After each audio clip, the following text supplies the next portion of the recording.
Waalaikumsalam warahmatullahi wabarakatuh. Silakan untuk ketua kelas sebelum kita belajar. Alangkah baiknya kita berdoa dulu. Ketua kelas silakan memimpin doa. Berdoa mulai.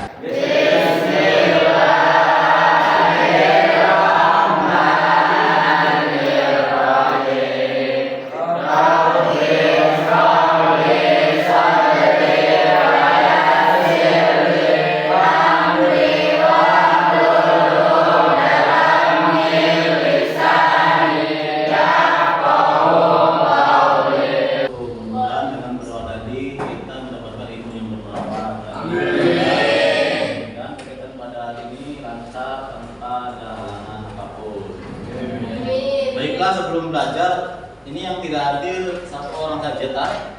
Ya. Saya bisa saja ya. Oke, baik. Ya. Saya Nudi. Kenapa katanya? Ada yang tahu? Beda. Ada kabar. Hadir ya. Oke, pada kesempatan kali ini kita akan membahas tentang usaha energi dan perubahannya. Tetapi dalam konsep literasi, artinya kalian nanti mencari sebuah bahan dari sumber-sumber di internet. Kalian mencari sendiri apa itu energi, apa itu usaha, kemudian apalagi bentuk energi dan perubahannya. Ya, banyak kita banyak energi. Nah, oleh karena itu, pertama saya akan memberikan sebuah persepsi terlebih dahulu. Belum masuk ke materi, pernahkah kalian melihat sebuah kincir air? Nah, pernah nggak? Boleh anak jawab. Pernah? Siapa? Usman. Apa man? Di mana man? Di TV. Nah, ada yang di sini, ada yang pernah melihat langsung kincir air? Di mana? Dekat rumah? Ya, di balon, di kolam. Kincir air atau kincir angin? Mungkin air angin. Ada angin, ada air. Nah, oke. Pernah melihat ini buktinya? Ya, biasanya ini ada di daerah sekitar pegunungan. Yang alirannya deras, kemudian di atasnya ada sawah. Masalahnya di bawahnya ada air, di atasnya ada sawah. Di saat musim kemarau, maka membutuhkan alat untuk menaikkan air tersebut. Agar lebih efisien dan lebih ekonomis, maka dibuatlah kincir air untuk menaikkan air dari bawah ke atas. Nanti di sini masuk sini. Nah, kemudian pertanyaan kedua adalah nanti kita akan melakukan pada jawabannya. Apakah kincir air ini merupakan teknologi modern dari luar negeri? Apa iya atau bukan? Bukan. Atau ingat ada teknologi, ada inovasi. Ya, itu ya. Jadi ini penguatan yang pertama. Jadi kita cari nanti kita tahu sama-sama bahannya. Nah, kemudian motivasinya adalah apa saja manfaat kincir air dalam kehidupan masyarakat.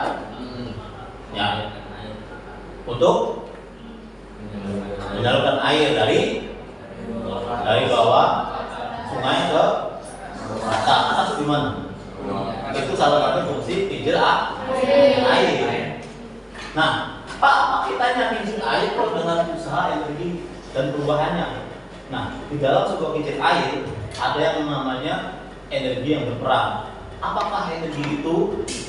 Bagaimana cara kerja kincir air?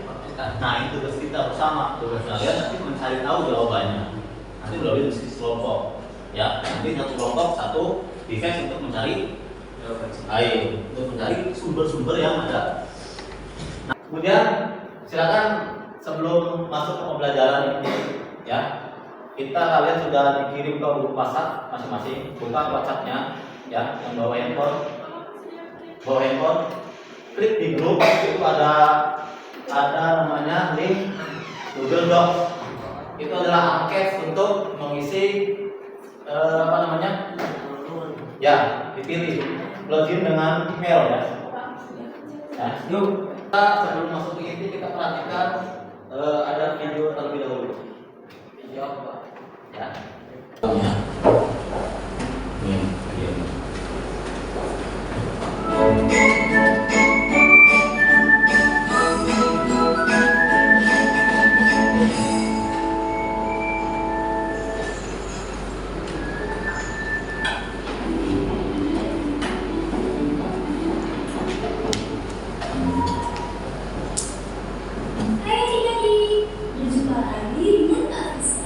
Bagaimana kabar kalian? Masih semangat belajar kan? Harus dong, jangan menunda dan membanggakan orang tua. Hari ini kita akan belajar tentang air adik-adik. Siapa yang belum melihat kisah langsung? Kalau belum pernah lihat, ini akan perlihatkan.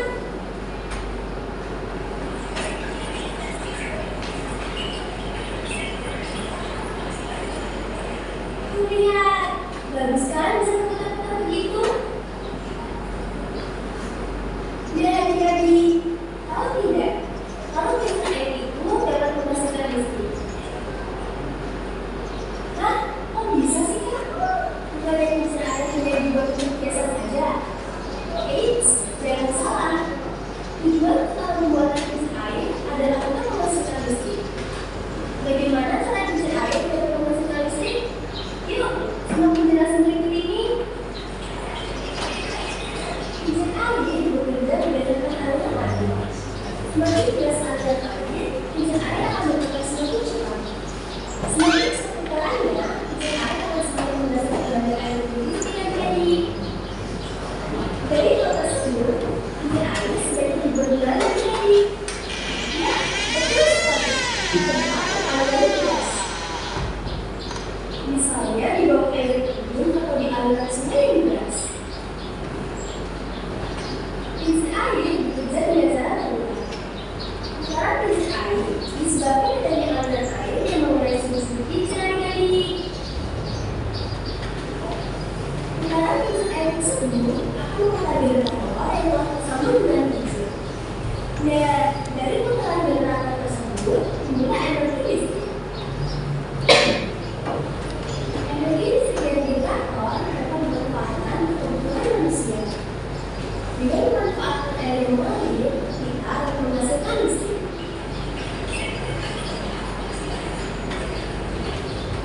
Ya, jadi itulah cara kincir air menghasilkan energi listrik. Bagaimana adik-adik? Nah, itu adalah contoh manfaat kincir air yang lain. Tadi untuk pengairan sawah, yang kedua adalah untuk menghasilkan listrik. Itu memanfaatkan arus air yang ada di sungai-sungai yang memiliki arus deras. Ya. Baik, saatnya kita berkelompok untuk membahas bagaimana cara kerja dari untuk menemukan konsep usaha energi dan apa saja manfaatnya pada kincir air. Ya. Nah, silakan duduk sesuai dengan kelompoknya masing-masing. Saya akan kelompok 1, 2, 3, 4 situ ya. Kita terbagi sudah menjadi kelompok. So, silakan berkumpul sesuai kelompok masing-masing. Ya. Ingat nama kelompoknya dan namanya. Ya.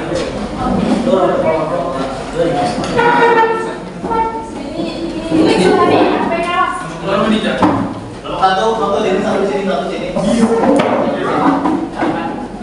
Ya, satu sini, dua, tiga. Yuk, ayo, satu tiga sini, tiga. Tiga. Yang empat di paling sini.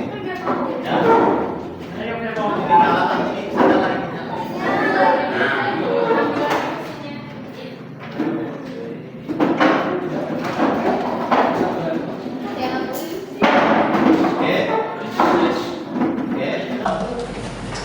Perhatikan sebentar, Bapak. Jadi tugas kalian adalah lihat tujuan di sini. Ya, pertama adalah amati, tadi sudah mengamati. Kemudian nanti baca artikel di bawah ini. Ya, link artikel yang ada di situ bisa diketik, ditulis di browsernya atau buka di akun WhatsApp yang saya sudah sebar di grup WhatsApp. Kemudian yang ketiga adalah cari bahan tentang konsep usaha, kemudian energi dan perubahannya. Ya, searching aja dimanapun. Dapat nanti hasilnya, poinnya dapat. Kemudian tuliskan di dalam lembar jawaban. Ya, di sini ya. Dan saya kasih waktu berapa menit? 40 jam. 1 jam. Jangan 5 menit. Jangan 1 jam. 40 menit. 45 ya. 40 menit ya. 40 menit ya. Untuk mencari bahan bacaan. Kemudian tuliskan hasilnya di sini. Setelah selesai, nanti satu kelompok ya 3 orang perwakilan maju untuk mempresentasikan hasil temuannya. Pak, ya. Nanti kelompok yang lain mendengarkan, kemudian bertanya apabila ada hal yang perlu ditanyakan. Nanti ketika bertanya, ada penilaiannya lagi. Nanti di sini ada Bapak punya lembar penilaian, ya. Entah individu ataupun kelompok. Nanti saya akan nilai. Oke, waktunya silakan dimulai dari sekarang. 40 menit dari sekarang. Pak, angkanya per kelompok. Angkanya.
Jadi nanti perwakilan 3 orang saja untuk maju ke bukan siapa yang maju ke depan.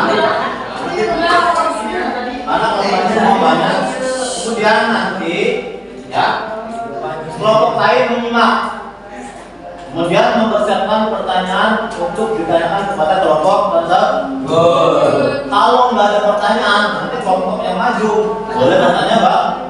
Nanti paham? Kalau kelompok yang ditanya tidak bisa menjawab, nanti saya lempar kelompok yang lain untuk menjawab. So, silakan Bu.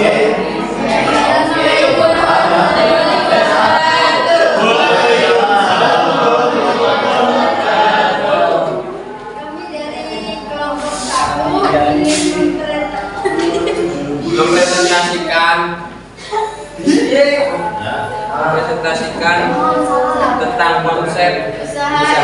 yang beratnya. Yang pertama, usaha adalah praktek yang berhubungan dengan mengajar. Soalnya adalah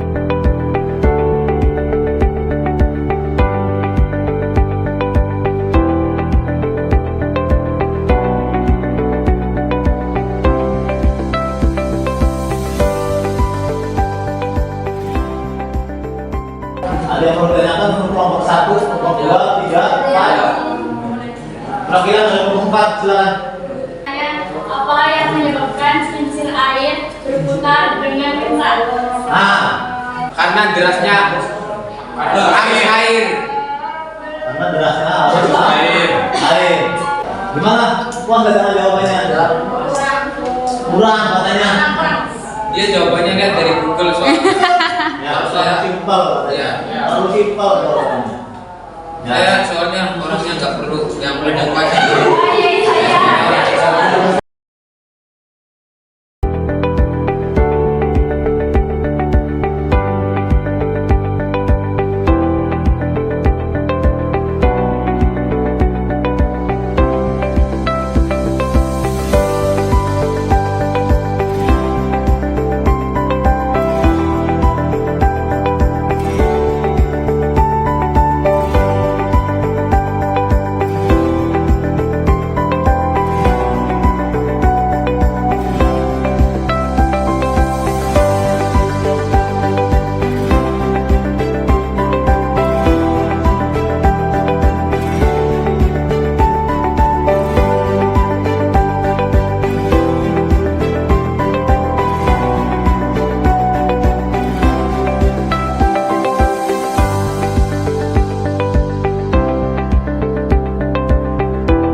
Oke, baik, itu tadi beberapa hasil temuan nanti itu hasilnya dikumpulkan yang terakhir nanti boleh dilengkapi. Ada beberapa kelompok yang belum lengkap, termasuk kelompok terakhir tadi yang belum lengkap dan jenis energi, ya. Dia belum menyinggung tadi energi potensial dan energi kinetiknya, ya. Kemudian perubahannya sudah ada, ya. Tapi pada dia masih secara besar. Kalian harus pahami juga tentang bagaimana rumus matematis pada masing-masing bab tersebut, gitu kan? Di sini saya akan memberikan penguatan sedikit tentang materi apa itu energi, ya.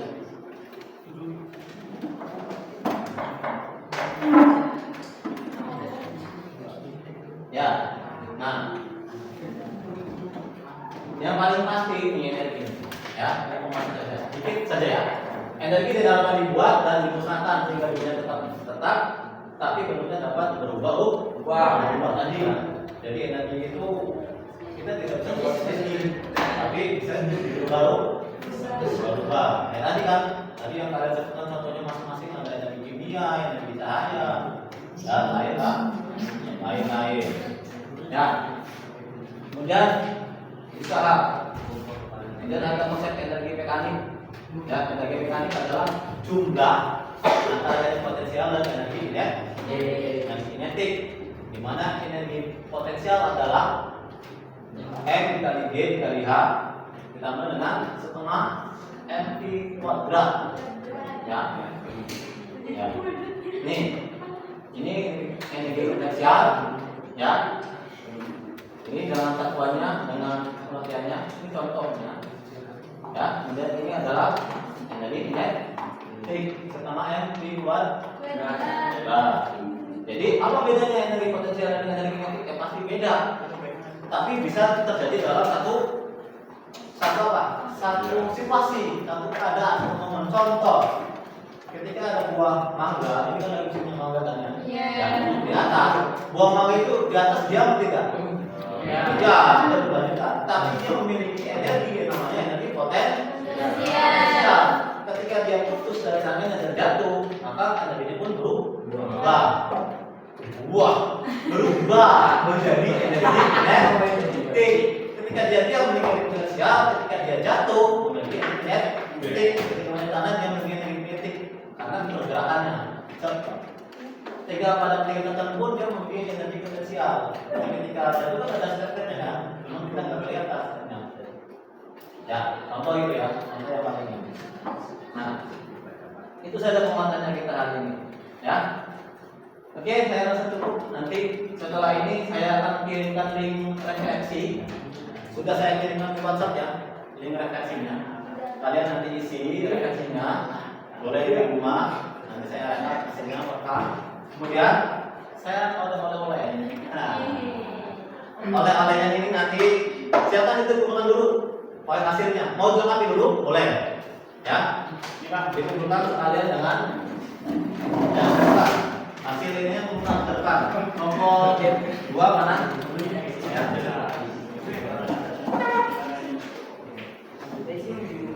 Nah ini individu ya, Kerjakan ini untuk di rumah, Di rumah ya.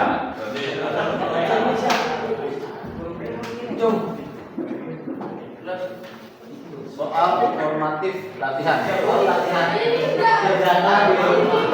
Ya, kerjakan di rumah. Berarti dalam rumah. Ini kelompok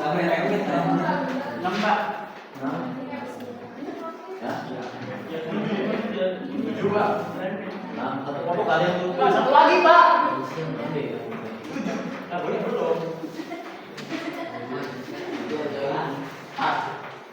Oke, nanti itu diisi. Jangan lupa nanti ininya, ya. Ini diisi. Oke, kita cukupkan saja pembelajaran hari ini. Mudah-mudahan apa yang kita pelajari, apa yang kita cari mendapatkan manfaat dan menemukan hasil. Ya. Wallahu a'lam bishawab.